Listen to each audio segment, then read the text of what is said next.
This is my first industrial property that I bought and I just sold it.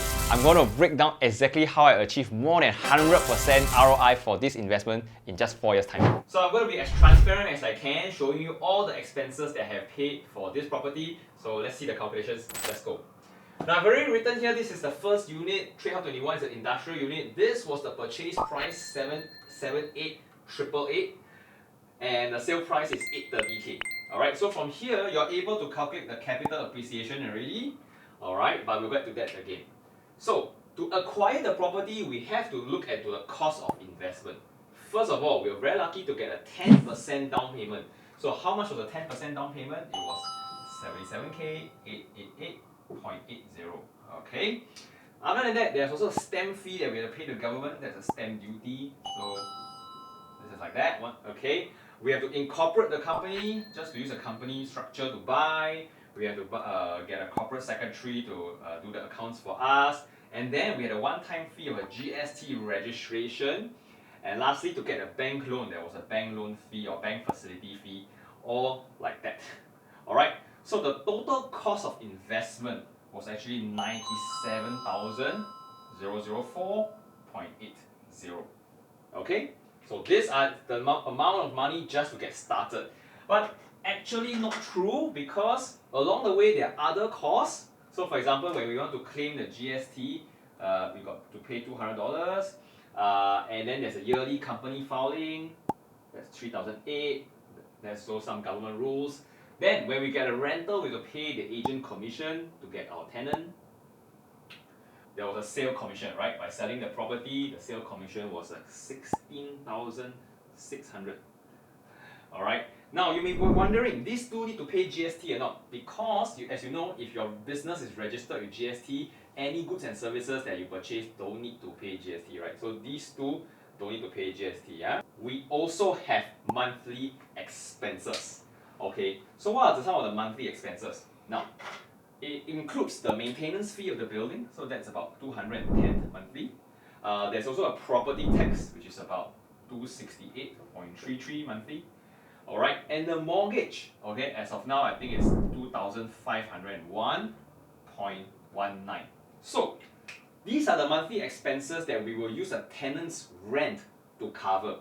So the tenant's rent, okay, so just to give you a gauge, it did change.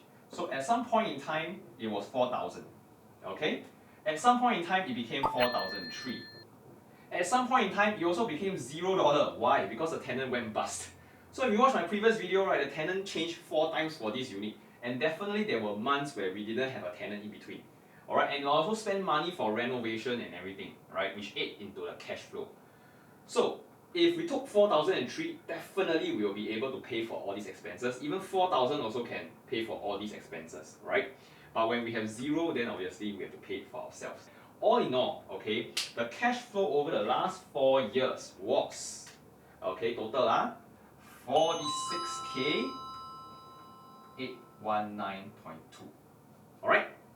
The tenant also paid the principal for us, which means the tenant actually helped us to clear the loan or pay down the loan, and the tenant actually helped us to pay 59k745.69 worth of loan. So you just need to check with your banker how much was being paid. Lastly, capital appreciation is this minus this.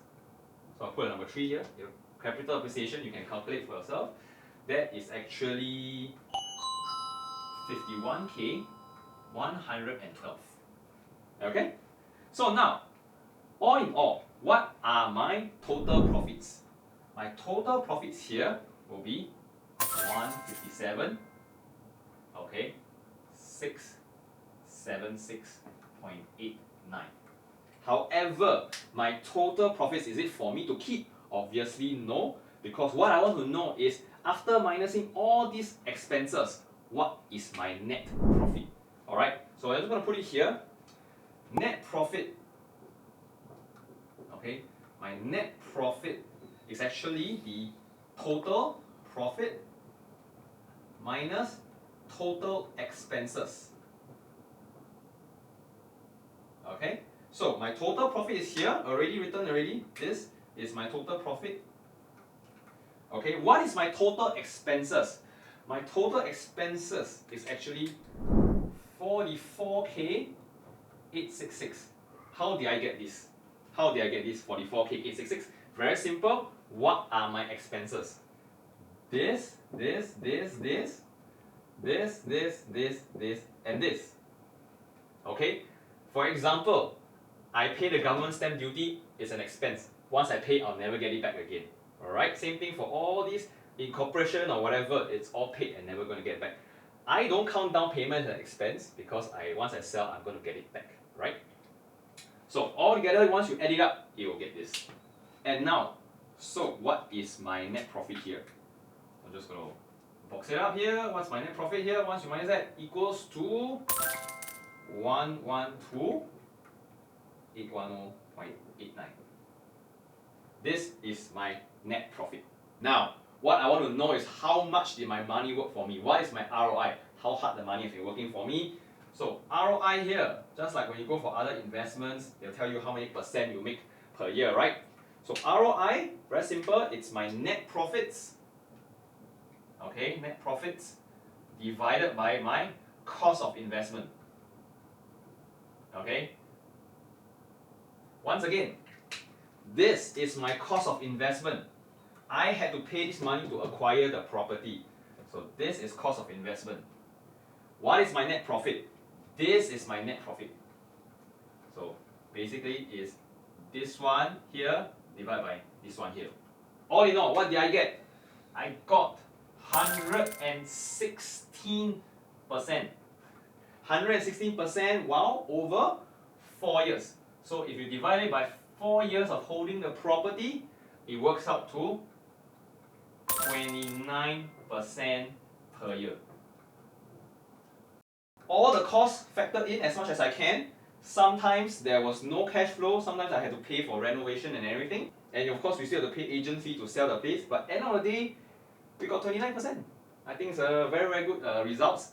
And of course, this is possible, once again, possible because of the very nice thing that we only had to pay 10% down payment.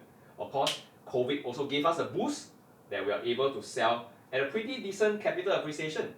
Alright, so a lot of times I see a lot of very negative comments like, going to be bankrupt, there's a lot of cost, over leveraging, overstretched, alright.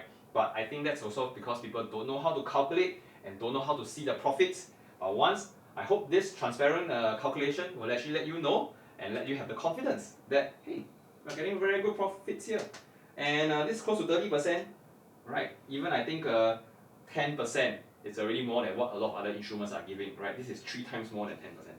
So I hope this was useful and transparent for you because I understand that not many people actually break down the numbers and show you the behind the scenes for about property investment. So if you like these kind of videos, I appreciate your support. Do follow me and I'm going to make more videos for you guys and see you in the next one.